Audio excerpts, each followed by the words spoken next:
In this lesson, we'll kind of initiate the ideas of general curvilinear motion and kind of try to define position, velocity, and acceleration in general vectorial terms so that we can use them very conveniently in subsequent lessons. Let us begin with the topic of position vector. Let us say a particle shown by this blue dot is moving along a path. This path is specified as a function s of t, that is, you will choose a convenient point and measure distance along this and call it s of t. Many textbooks refer to it as path s, okay, because we are specifying the curved distance. Okay, that is one thing. And second thing is to define a position vector. We will choose a suitably located point O shown here and consider a position vector drawn from point O to successive points on the path shown over here.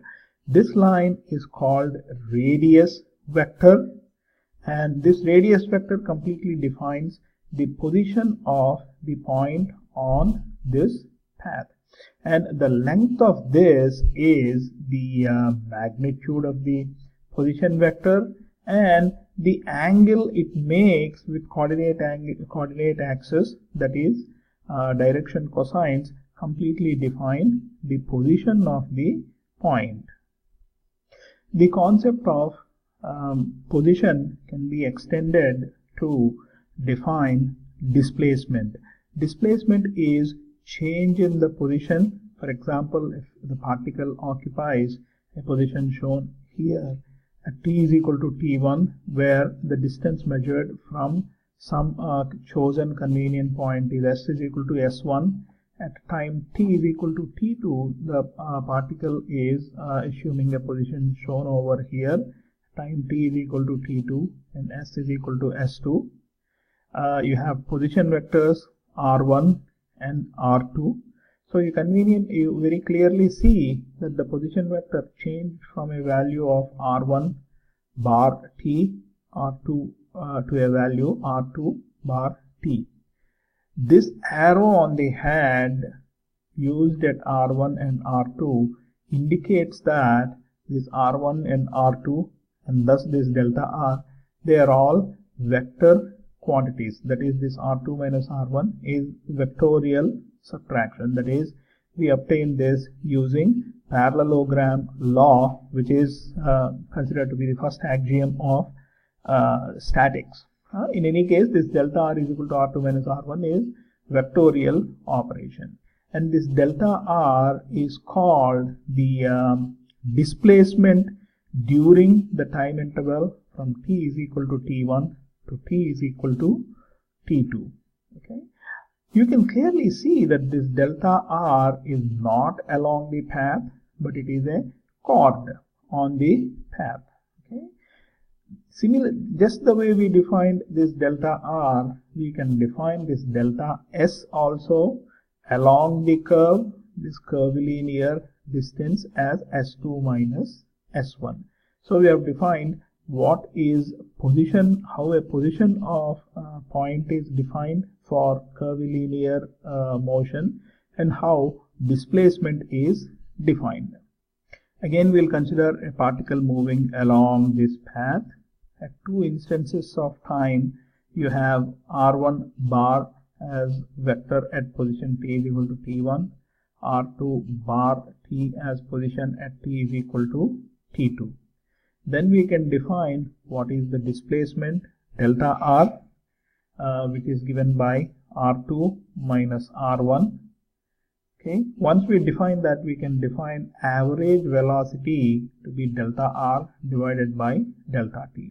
So we say v average is the velocity during the time interval t is equal to t1 to a time interval t is equal to t2 as ratio of change in the position divided by the time, that is delta r over delta t. Okay, This V average is also a vector quantity. Delta R is a vector quantity. R1, R2 are vector quantities. I have not shown this arrow on the head because we understand it is a vector quantity. So we see that this delta R defines the direction of V average, because delta T is a scalar and delta T is greater than or equal to 0. In the limit, when we take successive time instances very close, that is when delta T is chosen to be very small, tends to 0, this ratio tends to a quantity which we call instantaneous velocity. So this instantaneous velocity, which is a vector quantity, again I have not shown arrow over the head because we understand velocity to be vector quantity, and this is derivative of position vector. Okay. This position vector dr over dt, which is velocity, will be tangential to the path at that particular instant. That we can see here. As delta t tends to 0, this delta r also becomes very small. That is, this arc length and the chord length, they approach each other. Geometrically, when such a thing happens, we say that this chord becomes tangent to the curve. In fact, that is the definition of tangent. Now, once we say that this V is vector quantity, magnitude of this V can be computed, and that magnitude of the velocity is what we call speed, and the speed can be obtained by considering the curvilinear distance, that is distance traveled along the curve. Okay, so one thing we take directly from here is that instantaneous velocity is tangential to the curve and the position vector is normal to the curve.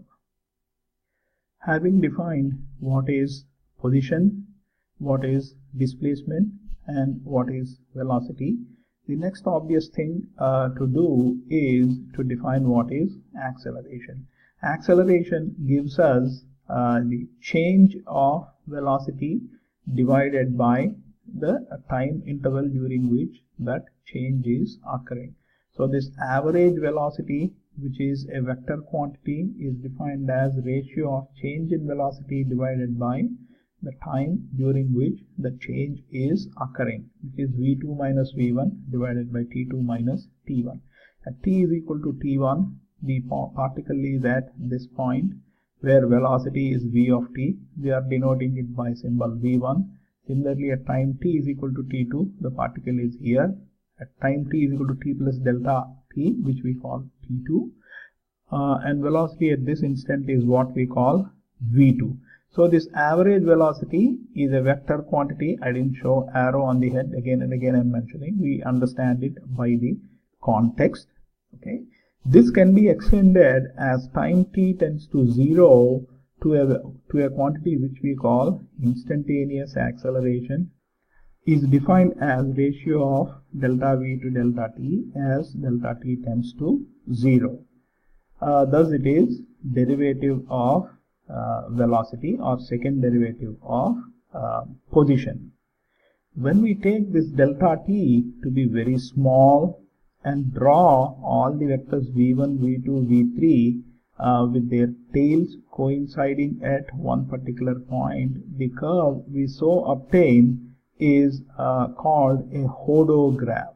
The idea is that the acceleration at any given point is tangential to the hodograph. A further point we can see is that when a particle is moving along a curved path as indicated here by the blue line, at any given point the acceleration is directed towards the concave part or inside.